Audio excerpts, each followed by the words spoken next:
Yo, this is the Scarcity Studios YouTube channel. Please don't forget to like, comment, share and subscribe. And our sponsors are Alpha Claims and Hire Birmingham, the leading and best accident management company. Get a replacement car anywhere in 1 hour. I really appreciate you joining me today, and this story comes from the West Midlands. This is in relation to an assault on a woman that took place last year in the Warwickshire area. Coventry is in Warwickshire and it comes under West Midlands Police, the same as Birmingham. Emma Homer was walking home and she did not know the police officer, who was a probationary police officer, they've been quick to say, for West Midlands Police. PC Oliver Banfield grabbed and they say manhandled Emma Homer last July when he was drunk. He was given a suspended sentence and faces disciplinary action with the police, but he's not been sent to prison. He has actually been given a curfew during a lockdown in the UK from 7 till 7. One MP has said this is an outrage to an assault on a woman. And what had happened that they didn't realise is that this was actually filmed as well. So I'm going to show you the footage before we talk about the rest of the story. Up close. It's right now. Why are you laughing? Why are you laughing? Why are you laughing? You're in my face now. Why are you laughing? That's the sort that you pushed in the face. That is an assault right there. On the floor now. On the floor now. On the floor now. You just saw you pushed in the face. That is an assault. Do you realise that's a section 47 assault of the Criminal Evidence Act? Ollie, in the face right now. Ollie.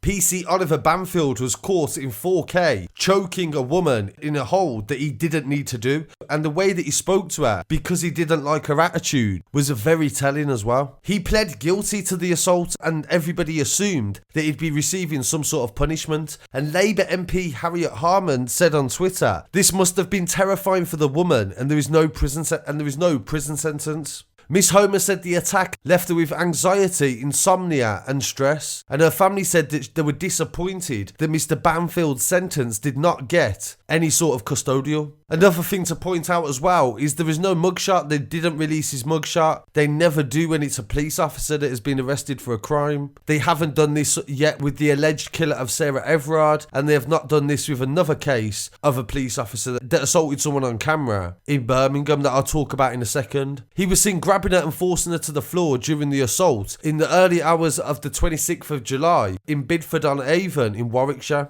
In her victim personal statement, which was read out in court, she said that he thought he was reenacting a violent cop fantasy. Describing the assault, she said that she often asks herself if the impact of the attack would have been so severe if her assailant was not a police officer. During the assault, she struggled to get to safety, and she said that he was drunk while acting in this way. He verbally abused her with misogynist slang, grabbed her by the neck, forced her to the floor. She said that she was on a dark road with a drunk man that was a foot taller than her, and she was terrified. And with the recent events of the alleged case of Sarah Everard, this can definitely make people understand how she must have felt.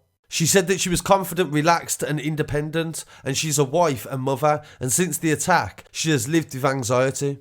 And she asks her family to not discuss the case because it brings on panic attacks. Indeed, whenever the subject is brought up, she feels anxious and a tightening of the throat. Warwickshire Police said they apologised to Miss Homer for the delays into the investigation. And this is something that I want to point out as well and compare it to a more recent case. The CPS, which is the Crown Prosecution Service, these are the people that decide whether the evidence that the police have gathered is enough to take you to court. They initially said there was not enough evidence to prosecute, but after Miss Homer appealed with the support of Centre for Women's Justice, further inquiries were made and Banfield was charged. So they sent him in 4K as he pled guilty to, and it took the help of this charity for women's justice in order to actually get him even charged. As we've seen with the recent fundraising around the Sarah Everard story, a lot of the money will be going to these sort of charities, and this is a good thing. Warwickshire Chief Superintendent Ben Smith said the force recognised the strength of feeling that has come as a result of Sarah Everard's tragic case,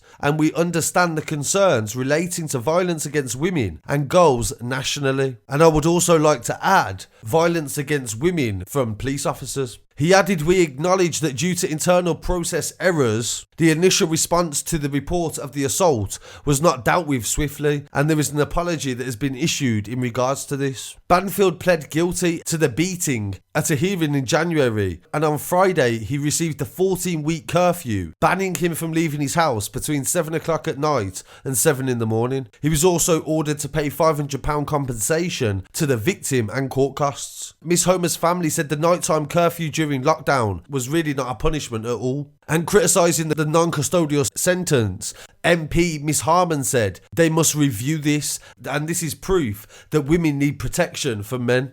And it was only today that West Midlands Police released a statement to say that Oliver Banfield has been removed from public duties, and he was taken off duty as soon as he was alleged to have assaulted this woman. And now he's been convicted. They have announced that he will be investigated for gross misconduct and is currently suspended. They apologised again for the length of time and also again mentioned the Sarah Everard story. And there's a reason they keep mentioning this story and apologising for the connection and relation to this, and that is due to the fact that 2 police officers have been suspended in relation to the case of Sarah Everard. It involves Wayne Cousins, the police officer alleged to have killed her, and the allegations that in a South London McDonald's 3 days before she died, and he flashed himself to a member of staff. This was reported to the police, but they say that they didn't even chase up number plate inquiries. They say they failed to arrest Cousins over the accusations of indecent exposure at the fast food restaurant on the 28th of February. And they say in the Sun newspaper that that means that he was working as a police officer for 3 days with a firearm.